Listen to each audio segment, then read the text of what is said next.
বিএনপির তথ্য ও প্রযুক্তি বিষয়ক সম্পাদক একেএম ওয়াহিদুজ্জামান তার ফেসবুকে একটি বিষয়ে পোস্ট দিয়েছেন। সেই পোস্টটি হুবহু তুলে ধরা হলো। 2018 সালে নিরাপদ সড়ক আন্দোলনের সময় 3 জন শিক্ষার্থীকে আটক করে সারা রাত অমানসিকভাবে পিটিয়ে পরের দিন শাহবাগ থানায় তুলে দিয়েছিল ঢাকা বিশ্ববিদ্যালয় FH হল শাখা ছাত্রলীগের কয়েকজন নেতা। তখনকার পত্রিকায় মশিউর নামে এক ছাত্রলীগ নেতার নাম এসেছিল। এই ঘটনায় মশিউরের বিরুদ্ধে মামলা রয়েছে। এমন আরো কয়েকটি মামলার পাশাপাশি বিএনপি চেয়ারপারসন ও সাবেক প্রধানমন্ত্রী বেগম খালেদা জিয়ার গাড়িবহরে হামলার ঘটনা ও মশিউরের বিরুদ্ধে মামলা আছে। এমন আরো কয়েকটি মামলার পাশাপাশি বিএনপি চেয়ারপারসন ও সাবেক প্রধানমন্ত্রী বেগম খালেদা জিয়ার গাড়িবহরে হামলার ঘটনায়ও মশিউরের বিরুদ্ধে মামলা রয়েছে।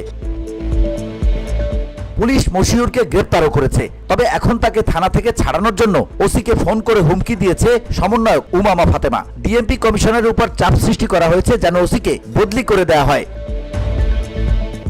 আর মশিউরকে ভিকটিম বানানোর জন্য উমামা কেবলমাত্র বেগম খালেদা জিয়ার গাড়িবহরে হামলার ঘটনাটা উল্লেখ করে ফেসবুকে পোস্ট দিয়েছে। শাক দিয়ে মাছ ঢাকার জন্য উমামা যে চেষ্টা করছে সেটা কখনোই সফল হওয়ার কথা নয়।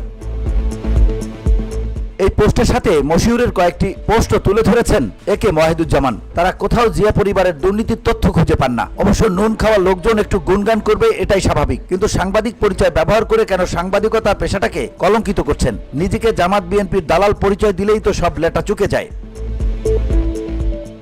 VOD Bangla news desk.